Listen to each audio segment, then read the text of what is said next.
Estamos começando mais um Adoção Brasil, o podcast que fala sobre adoção e família. Eu sou a Grazi. E eu sou o Wagner. E neste episódio nós vamos conversar sobre os fins não justificam os meios. Daqui a pouquinho vocês vão entender o que a gente quer falar sobre esse ditado, né? Sim. E antes de entrar nessa conversa, queria dizer que nós temos para você se inscrever no nosso canal, curta, compartilhe e comente, que nos ajuda bastante. Também temos o aplicativo Adoção Brasil, que tem bastante informação sobre adoção nele, inclusive o link que leva ao grupo exclusivo do Telegram para a gente bater um papo, trocar uma figurinha, né? Falar mais sobre esse meio adotivo, do meio da adoção. Lá nós temos participantes que se encontram em diversas etapas do processo, né? Pessoas que estão iniciando, pessoas que já estão habilitadas, pessoas que acabaram de se tornarem pais, que os filhos nasceram. Então tem experiências de todos os lados, de todos os pontos que a adoção envolve, né? Desde o pré até o pós. E a gente e lá é uma comunidade, uma rede de apoio. Tem sempre alguém com alguma dúvida, pode demorar um pouquinho para responder, mas sempre alguém responde. E é muito bacana ver a troca de informações e um torcendo pelo outro, né? Sim. Porque afinal tá todo mundo... Eu brinco que tá todo mundo no mesmo... Não estamos no mesmo barco, mas estamos no mesmo mar, né? Então... E o objetivo de todos ali é realmente compartilhar as experiências para que essa jornada fique o mais leve possível, né? Sim, e que eu acho que é o principal para se levar essa jornada, né? Sim. A jornada até o encontro dos nossos filhos com a maior leveza possível, né? E aproveitando que você está aí também, nós temos uma parceria incrível com a editora Juruá, que ela oferece um cupom de desconto para vocês comprarem livros referente ao tema adoção. Lá tem um acervo incrível lá. Um acervo enorme sobre adoção, desde a parte mais técnica até essa parte dos desafios que os pais vão enfrentar aí durante essa jornada. Então o cupom é ADOCALBR e você tem que entrar em juruá.com.br. Se você não lembrar do cupom, você pode clicar no link da descrição que ele já vai entrar direto na loja com o cupom de desconto aplicado. Certo. Vamos ao tema? Vamos, um tema bem... que causa bastante burburinho, né? Quando aparece alguma notícia que estoura na imprensa de pretendentes, casais, enfim, pessoas que furaram a fila. Recentemente, né? A gente pode até contar no caso mais recente. Sim. O Ministério Público do Ceará, ele condenou, se não me engano, um casal que adotou de maneira ilegal. Sim. Entendeu? Então, eles fizeram aquela adoção direta, né? Sem passar por todos os trâmites da adoção e foram condenados pela justiça. Tiveram uma condenação efetuada lá. E aí a gente compartilhou isso nas redes sociais. Sim. E a gente quis trazer o tema hoje, né? Nesse episódio, porque nós conversando nos causa muita preocupação que pretendentes falam que está ok, né? Vamos resumir, que está ok, vamos usar esse termo, né? Que está tudo bem. E esse ok, tá tudo ok, por quê? Porque o processo é burocrático, porque é demorado, porque a fila não anda. Então as pessoas usam essas justificativas, né? Essas justificativas para validar uma coisa que é um fato que aconteceu que é ilegal. Exatamente. A gente tem toda uma legislação que prevê como deve ser feito o processo de adoção, o processo legal. Qualquer outra forma que fuja deste processo é configurado crime. Sim. Entendeu? Você tem que entregar os documentos, passar pelas avaliações com o setor técnico, que é a psicóloga e assistente social. se habilitarem e aguardarem na fila. Né? O processo legal é esse. É este. Então, resumindo, né, de forma bem... Quando nós compartilhamos, ficou bem dividido as respostas das pessoas, né? Sim. Vamos dizer que boa parte contra, boa parte a favor dessa condenação do casal, mas essa justificativa, né, esses argumentos de que, mas as crianças estão envelhecendo no abrigo, mas o processo é muito burocrático, leva muitos anos, por isso fez isso e eu acho que tá ok, não tá ok. Porque não tá previsto na legislação, então não tá ok. Não. É algo legal que está sendo feito, entendeu? A gente sempre fala... Agora, porque imagine você... Então, o que mais me causa estranheza também, será que essa pessoa que concorda com isso, ela tá habilitada? Já começa por essa pergunta. E se ela está habilitada, como ok pra ela passarem na frente dela? Como porque se concorda com isso? É isso que acontece, né? Então eu acho que a adoção, gente, é um assunto sério. Precisa se estudar, sim. Precisa... hoje a gente não vai falar das falhas que há no sistema. A gente sabe que tem.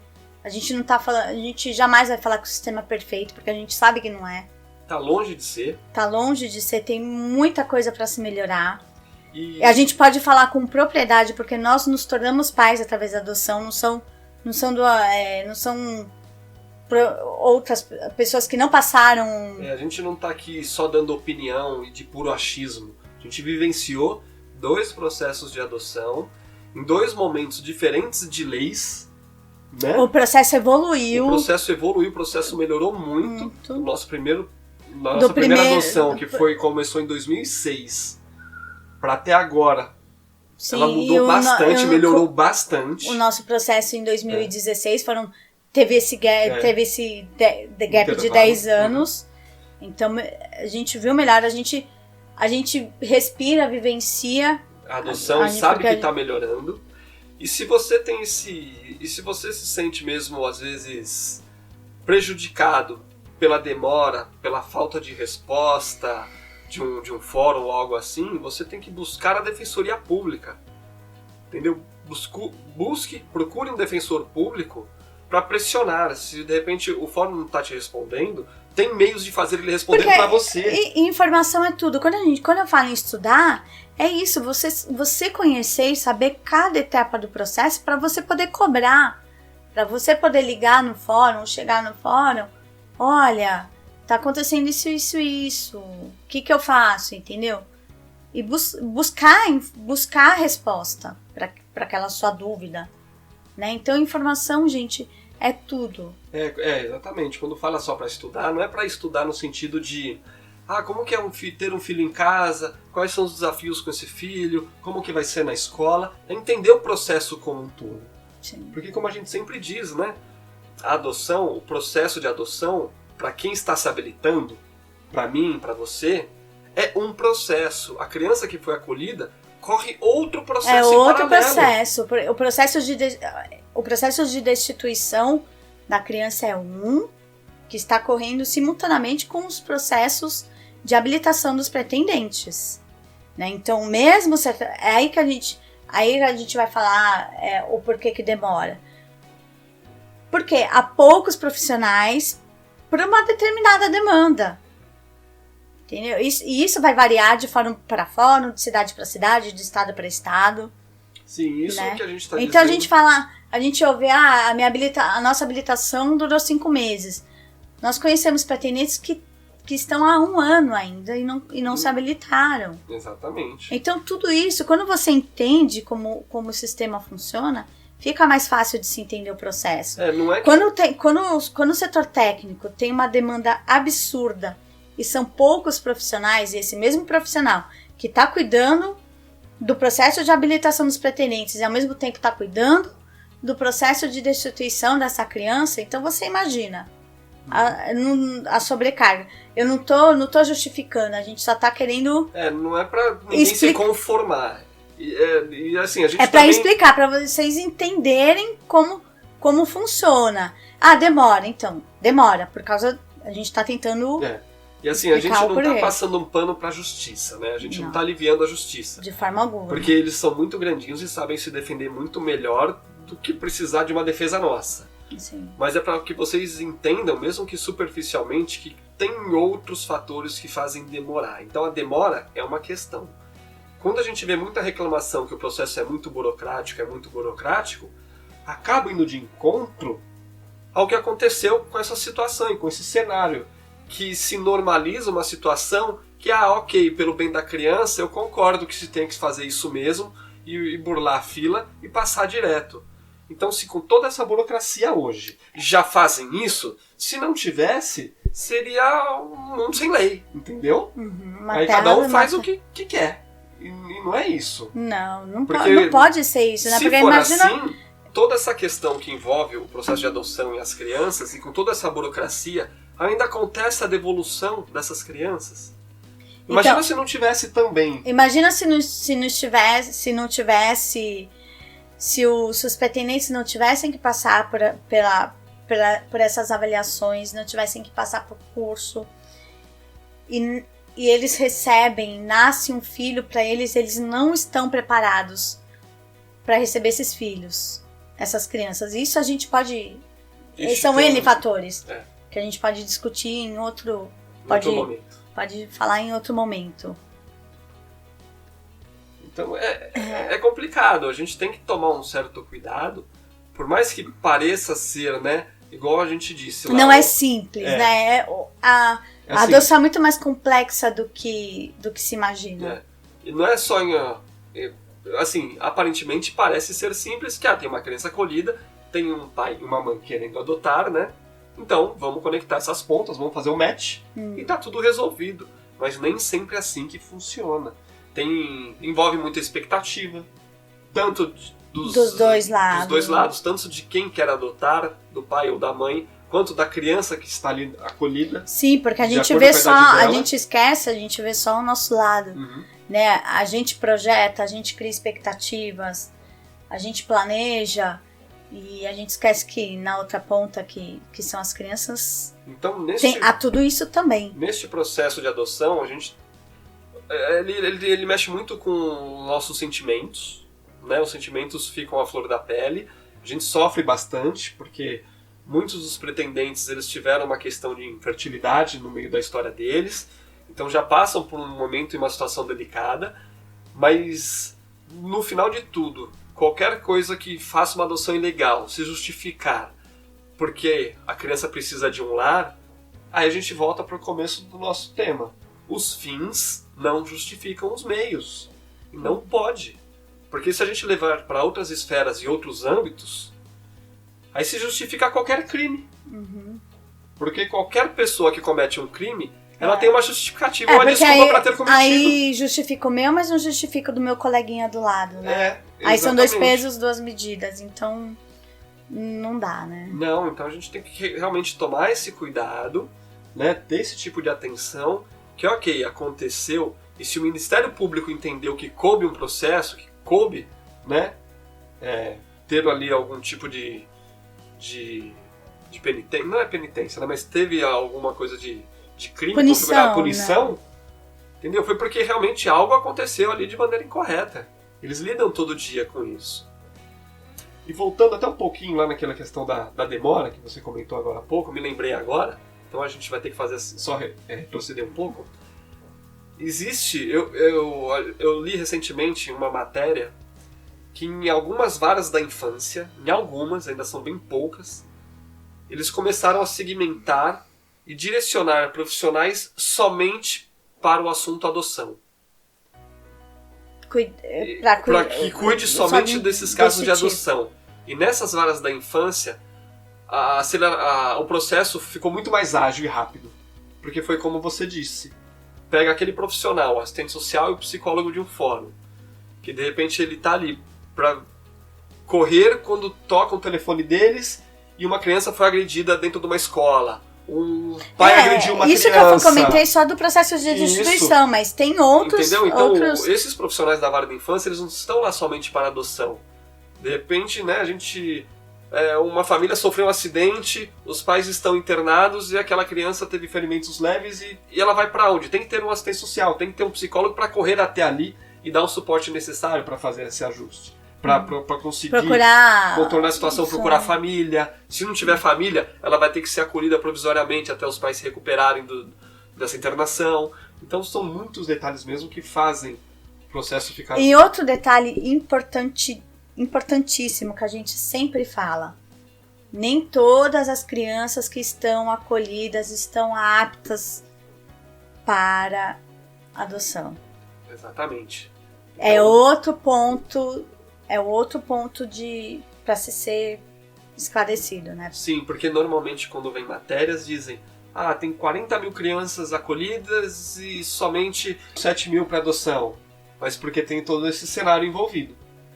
Então tem todo esse cuidado aí que a gente tem que tomar, né? Sim. Com essa questão. Então, por mais que a gente tenha dado essa volta aqui para conversar e explicar sobre essa questão da demora, do processo burocrático, se você se sente que está sendo...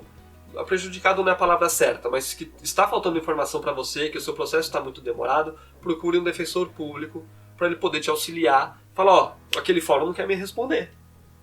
Entendeu? O que está acontecendo? Algum tipo de resposta eles têm que dar para você. E é óbvio. E não é favor para ninguém. Não. Tá? Ninguém está devendo favor para ninguém nesse meio. E é óbvio que a gente quer que o sistema seja mais ágil para os dois lados, para a criança, para ela poder ser inserida numa nova família, para os pretendentes, que a gente sabe que essa jornada ela é intensa, ela desanima, ela faz você chorar, ela faz você ter alegria. A gente passeia por todos os nossos... A gente passeia por todos os sentimentos possíveis nessa jornada até o encontro dos nossos filhos. Quando nossos filhos chegam, é uma outra jornada e são outros sentimentos, são outras demandas, outras histórias. É muito... Como a gente sempre fala, é muito amplo esse assunto, né? Ele é muito grande. Amplo e complexo, né? Tem muita coisa pra gente se falar. Então nosso objetivo realmente é poder explicar um pouco melhor. E nesse caso, pela nossa vivência, a nossa experiência, a gente não concorda e não vai concordar de achar isso normal e válido. Mas é porque tem criança precisando e é assim que é feito mesmo, porque o processo demora. Isso não se justifica. Pra gente, não se justifica. Pra gente, não. Não entra na nossa cabeça, porque realmente alguém cortou a fila e passou na sua frente, passou na minha frente. E só eu já não acho justo. A gente já fica bravo quando alguém quer furar a fila no mercado. Né? Você tá no supermercado, se alguém furar a fila, só falta você pegar aquele saquinho de pão e tacar na cabeça da pessoa. Nessa situação, né? Entendeu? Ainda mais quando envolve essa qualquer situação de injustiça, né? Quando alguém sempre quer parecer, né, espertinho, né? O famoso espertinho, o malandro. Ter vantagem, tirar vantagem em cima do próximo. Não vai tirar vantagem em cima de mim. A partir do momento que a gente tem informação, exatamente, fica mais difícil dessas pessoas tirarem vantagem, entendeu? Exatamente. Entendeu? Aí essas pessoas, por outro lado, se a gente não tem informação, elas acabam tendo apoio. E a gente está vivendo numa época e num período que a questão dos valores está muito complicado de se trabalhar. E são esses valores que a gente vai passar para os nossos filhos? Falar, pai, mãe, como que eu nasci, né? Como que foi? O processo? Eu furei a fila, sabe? Pra você chegar mais rápido. A principal é o que a gente sempre fala. Você vai começar uma história com o seu filho já toda controversa? Exatamente, de maneira... Inclusive, nesse caso, como não é previsto pela lei, de maneira criminosa. Entendeu? A palavra é forte e tem que ser forte. Ela precisa ser forte. E pega... Pra entender. E também, ó como esse novelo de lã só vai se desenrolando. A gente conhece histórias que depois de um tempo, isso é verdade. A genitora deu tudo, fizeram todo o processo, não tem processo, né? Fizeram tudo ilegalmente. Depois de um tempo, a genitora começou a procurar Pedir ajuda de custo. Pedir subornou. Sim, ajuda de custo é uma palavra bonita, né? É. Uhum. Então. Pede ajuda financeira. E aí, como é que fica? Aí, em alguns casos, quando a família se Outra nega... história que a genitora também foi na justiça e falou que compraram o filho dela. E aí então você tá vendo como... Tá É vendo a como a sua situação... contra dessa mulher. Tá vendo como a situação pode se complicar, gente? E se a justiça se pender pro lado mais vulnerável da história, que vai ser essa mulher que por algum motivo ali ela tá em situação de vulnerabilidade, né? E aí, por que lado o juiz vai pender? E o estrago na vida dessa criança É uma pessoa, depois? são pessoas Os juízes são pessoas. fazendo as suas interpretações, a gente não sabe. Da mesma forma que a gente está falando aqui, de acordo com a nossa vivência, do que a gente acha, que entende o que é certo, o que não é, o juiz tem a dele. Porque você pode ter um juiz, uma juíza, ele já teve amor, já criou vínculos, parari, parará, continua com a família. Não, ele vai ter que voltar para a família de origem porque cometeu um crime e tudo. É interpretação. Então a gente e depois não tem... vai lá, não, mas ele e o bem da criança? Onde fica o bem da criança? Esse negócio... E aí, de novo, os fins não justificam os Essa bens. justificativa, já criou vínculo, já tem amor. Pensasse nisso antes de partir para essa situação, de partir para esse cenário. Nada como a gente deitar a nossa cabeça no travesseiro e dormir tranquilamente. Entendeu? Então, hoje o nosso episódio tratou desse tema. A gente espera que tenha contribuído de alguma forma aí pra você, para que você entenda um pouco melhor de como funciona, né? Novamente, não estamos passando... A gente não tá aqui pra defender justiça, a gente tá aqui pra comentar o que Tanto que a gente entende. aponta as falhas, a gente... Sim. Quem nos acompanha sabe, né? E quando também dizem pra gente que precisa mudar as leis têm que ser alteradas, porque não funciona. Se você parar para ler um pouco das leis, mesmo sem entender o juridiquês dessas leis, se você parar para ler só um pouco e perguntar se tudo isso, ou se este pouco que eu li for aplicado, o processo de adoção no Brasil já seria muito diferente. Lei a gente já tem um bocado. O que falta é elas serem efetivamente aplicadas. Entendeu? Então o processo demora, existem períodos para que o processo ocorra, o trâmite burocrático. Não aconteceu, mas isso está previsto em lei. Por que não aconteceu? E quem vai monitorar? E quem vai cobrar daquela vara da infância que não está acontecendo? Isso hoje não acontece. Uhum. Entendeu? Então boa parte das leis isso está previsto. Que a gente fala, existe prazos para serem cumpridos. Tá em todas as etapas do processo. Então tudo isso que a gente fala, precisa mudar a lei, não. A gente tem que parar com essa questão que tem que mudar a lei. Tem que ser aplicada. A lei tem brechas? Tem. Mas elas precisam ser aplicadas. Né? Elas precisam realmente... De maneira efetiva, De maneira efetiva. Porque ela está linda no ECA, tá muito bonito, mas se você lê, você fala, o meu processo não tem nada a ver com esse que está aí dentro do ECA. Entendeu? Porque ninguém respeita, ninguém aplica e ninguém cobra. Então, de leis a gente não está precisando agora. A gente precisa que isso tudo seja aplicado. Então, boa parte disso que comece por algum lado, mas que elas sejam aplicadas. E profissionais para demanda, né? Para atender toda essa demanda. Sim, exatamente. Então, a gente conseguiu abordar esse tema, né? Os fins não justificam os meios, e realmente pra gente não justifica. Não. Né? E antes na minha cabeça não entra. E, bom, antes de encerrar aqui, então mais uma vez, peço para vocês se inscreverem no nosso canal, curta, compartilhe e comente. Nos links da descrição tem um link para o nosso aplicativo, tem um link para os descontos da editora Juruá para os livros de adoção. E você também consegue, a partir do aplicativo, entrar no nosso grupo, né? Para bater um papo com a gente. E se você estiver escutando este podcast através do seu agregador, assine o nosso canal e compartilhe aí com as pessoas. Que sempre quando tiver episódio novo, ele vai te avisar. Ele já vai te avisar de maneira automática. Então até o próximo episódio. Fiquem bem e até mais. Se cuidem. Tchau. Tchau, tchau.